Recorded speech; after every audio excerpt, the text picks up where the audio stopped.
And when we look at this chapter, I want it to say, these were the ripples. I want us to create more positive ripples into communities and cultures and organizations and family systems. I want people to embrace their beauty and brilliance in new ways that can serve humanity. And that's what we are excited about in this new future.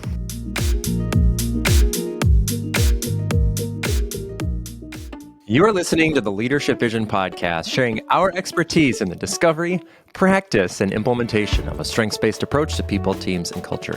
For more resources about developing your strengths, strengths of your team, or the strengths of your entire organization, click the link in the show notes or visit us on the web at leadershipvisionconsulting.com. Hello, everyone. My name is Nathan Freeberg, and today on the podcast, I have Brian and Linda Schubring, and we are going to be talking about a change, a shift. I think that the change we're talking about today is the most significant organizational change we've had in the history of Leadership Vision Consulting. Ooh. The most significant change in Leadership Vision's history in its 24-year existence. Wow. So what we're going to talk about today on the podcast is what that change is. Our last episode was also about change. This is a very specific one. What that change is, why now, why it matters, and why you should care about it, because it will impact you, our listeners, our viewers, our readers, our clients, our customers, everyone. Do you want me to insert like a drum roll here at this point? No, I think that'd be a little cheesy. Okay. Maybe someone singing the national anthem, and then a flyover. I'm talking about we're cheesy. in 101 countries, so it's not just... Oh, yeah. I People love listen that to our- statistic.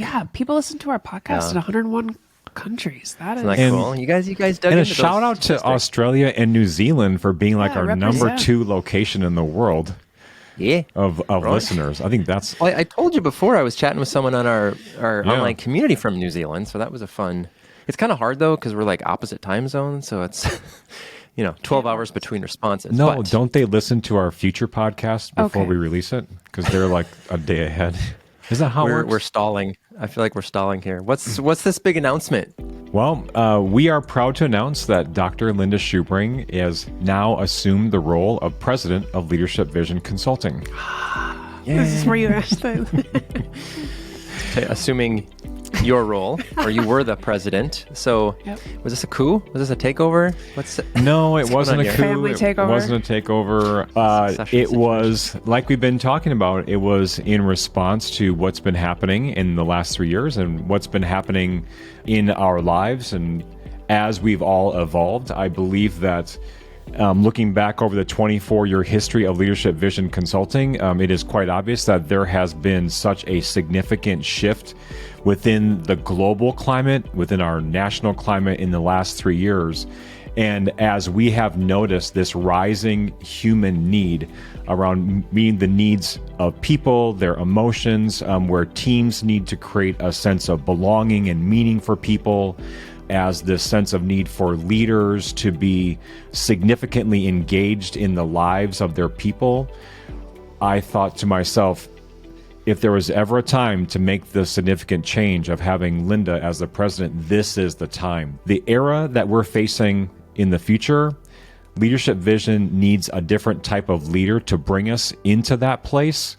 And I'm not the person to bring us there. It is my strong conviction that Linda is the one that it will be leading Leadership Vision Consulting into this new era of our existence.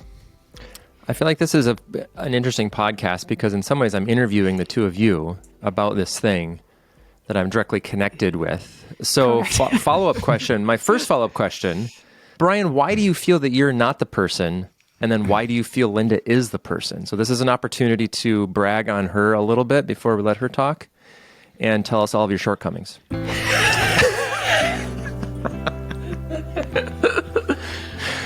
Well, this will be good. Nathan, I appreciate the question. And it reminds me of this story that happened about a year ago. We have this dear friend of ours who we were working with, and she was working with us. And at some point, I made a dropping reference to my title. And this woman looked at me, and she was like, wait, what? She's like, what did you just say? And I said, well, I'm the CEO and president of the company. She's like, you? And I was like, what do you mean? And she's like, I thought Linda was. I thought you were just I said, stop. And so it was her assumption over 6 months of time that Linda was leading. And that wasn't like the moment of my realization that this change was happening.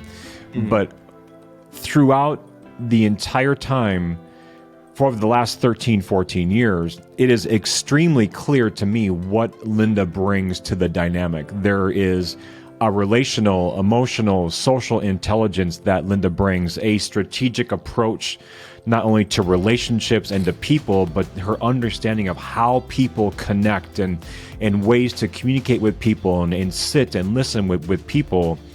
That has been there from the beginning, and especially over the last 4 or 5 years, we've seen this growth in Linda's reach and how it is that she is shaping not just what we do with clients, but in our preparation, in our delivery, the areas that we're focusing on.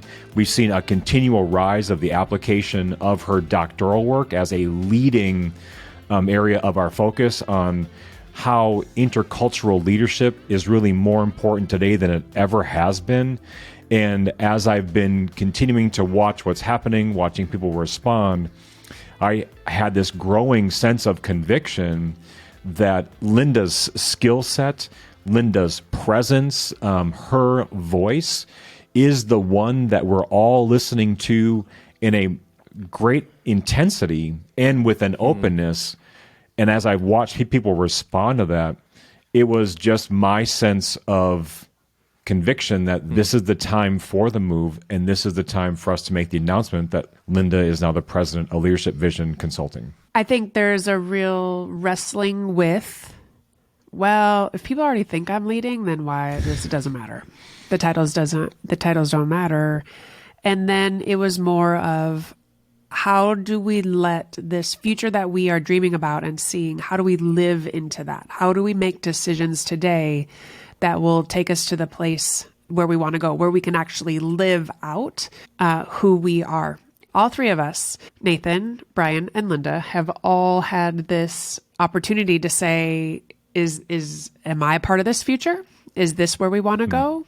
That there has been a humility demonstrated in all three of us of holding loosely what leadership vision has been, even though it's been a majority of all of our careers. That being said, I think it was things began to come clear as we took our tight grip off of what we thought was best or what we needed to be or what we needed to be to each other. And what I love about our triad here is that we continue to sharpen each other. We continue to push each other in positive ways to get the most out of each other, to highlight what makes us great. And so, yes, this is a statement of me taking the role of president, but it's also a statement that says the three of us, you're going to see and experience us in some different ways in 2023. I love that. Real quick, because you've referenced this several times. What is was Linda's doctoral work? I have a doctorate in intercultural studies, and I studied leaders in multinational contexts who were navigating change well. And I paid attention to how those teams and leaders navigated change. And there were three findings that bubbled up, and that was they had a shared language that they would use. It wasn't always just the Clifton strengths. It was, agreeing that if not everyone speaks English really well, they would speak English at an 8th grade reading level. So it wouldn't have to be, super complicated. So we were learning a lot of things about what it meant to have a common vernacular.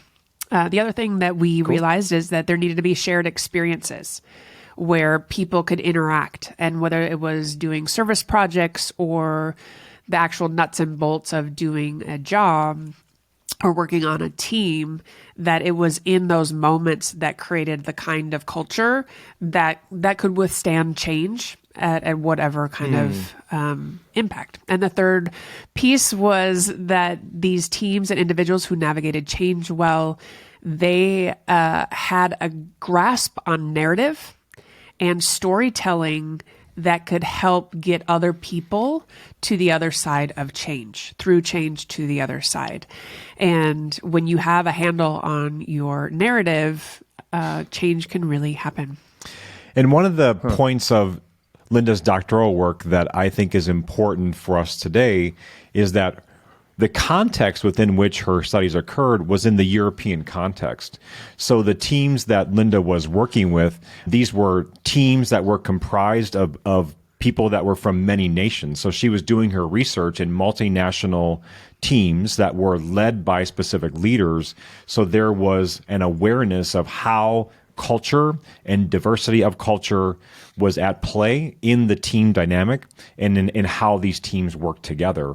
And so over the last 3 years specifically, we've noticed an increasing rise in the diversity of our clientele, in the composition of our teams, and the more and more leaders were wrestling with, how is it that we connect as diversity increases?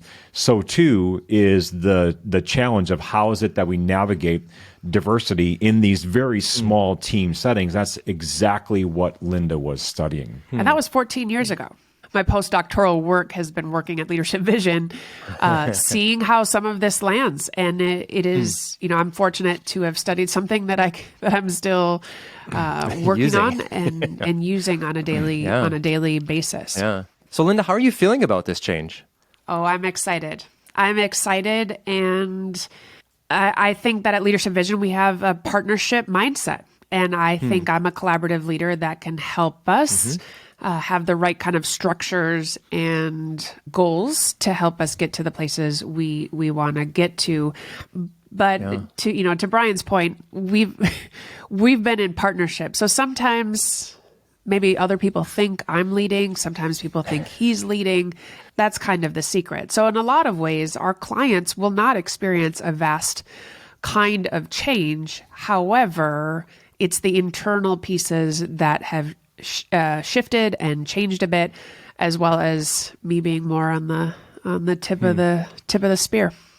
Yeah. Well, that's kind of my second follow-up, I guess, is what will any noticeable changes be to our clients, to our podcast listeners, to members of our online communities, to... One of the things I studied in my doctoral work was what happens when someone takes over after a founder. And usually, there's a founder's trap, and that leader doesn't do very well right after that, and then it leads to something else. Now, I think it's different because our founder will still be around, and the duo of Brian and Linda, the duo of this husband and wife facilitator, host, consultant team is going to be, live and still very, very much present. But it's more so some of the nuances of where we're going to head, how we are going to approach that, how we will build the teams. In my history in working in higher education, in my history of working on an executive team at another company, I bring a collaborative approach. I bring a desire to hear from the different voices, but a willingness to step in and decide when there's a stalemate. And I think that one of Brian's gifts is that he sees people in their future state. And so he probably saw me having a more significant role a few years ago. And maybe he was really leaning on me. And it wasn't until a family dinner with our parents where he said, well, Linda's taking over the company. We hadn't even really talked about it, but and so like, oh, well, congratulations. Like, wait a second, what does this even mean? I thought that was just a conversation that we were having on a walk. And so his future lean was not just, let's give you something that's on fire and that you have to fix and take care of, but this natural, you take the reins, you run, because there's some other things that he wants to do. And there was one question that I asked Brian, if you could do just one thing at Leadership Vision, what would it be? Yeah. And he said, write. And that for me was, more, how do we get him doing more of that? And so I think Brian and I both had this give and take of like, well, how do I put you in the places where it will be growing for you and pushing for you? What are the areas you really thrive in? What are the places, where are the places that you want to go? And take us there. As other female leaders have reached out to me and asked me to come and speak at different women's events, there's a sense of maybe there is something to what Brian was seeing, and there is this opportunity for Leadership Vision to change the script of how men and women, how people lead together and with one another. And I want us to be the model of that. And I want to be unashamed about it. One of the things I like about what you said that I want to go back to is how do you do more of what you want to do, what you're naturally good at, which is the whole like strengths philosophy. And I think what we're trying to like help other people do, you don't always have the benefit and the freedom to do that. So I think this change will be, as we've discussed in other episodes, or has been a catalyst, I think, in many ways for us to say, we're going to explore some other business opportunities. We're going to explore some other opportunities to create resources that will really meet the needs of what people have been asking for with what on the surface could feel like, just an internal change that how does that impact, me, who cares? But really there's, as we've been talking about here, as you've been talking about, like there's some real things. Brian, how do you see this change in you? Are you just going to be in your office writing constantly then and just leave all the presidential things, the kissing babies and parting turkeys, leave all that to Linda? No. Well, what I'm excited for, Linda's already mentioned, I'm excited to see how Linda leads the company. She'll be casting the direction. She'll be determining how the company is going to be moving forward, how it is that we engage our clients. We are making several significant changes and additions to the Leadership Vision team. Linda will be overseeing that according to where she thinks the company is going. And part of my ongoing role, and like Linda said, still consulting with Linda, still coaching, still doing that same client engagement. But also, the next year we'll be finishing up some of the significant behind-the-scenes work that we've been working on for the last 2 years of building the company into a place of sustainability and viability that it hasn't had in the last 24 years. So I'm excited about those healthy changes, and I'm also excited about the opportunity to continue to write for our client needs, and to continue to write for this opportunity that we have to publish some of our thinking around the work that we've done and the research that has come from the work that we're doing. So I'm excited for that. Nathan, I'm excited for the new relationship that you and I have in the interest that we talked about in our last podcast and with Leadership Vision Online and with the speaking and publishing. So for me, I believe that it is a dream that I've seen. I felt that announcing this to our family first was an interesting way to go about it. But I couldn't be more excited about this moment, about the opportunity that it introduces to all of us. And I'm just excited to see how Linda navigates into the future. I really believe in releasing people to be the person that they were designed to be. And I just feel that this moment is a releasing. And that's not a question of ego, it's a question of being. And this is a moment for Linda's being to be the primary focus of the spotlight, so I can be fully who I am. And so, Nathan, you can be fully who you are. And when we look at this chapter, I want it to say these were the ripples, that our work began to ripple out in some other ways. When we have touched back with clients that we had 5 years ago, 10 years ago, they are still able to speak about the things that either Brian or I shared with them. And I want to capitalize on that. I want us to create more ripples, positive ripples into communities and cultures and organizations and family systems. I want people to embrace their beauty and brilliance in new ways that can serve humanity. And that's what we are excited about in this new future.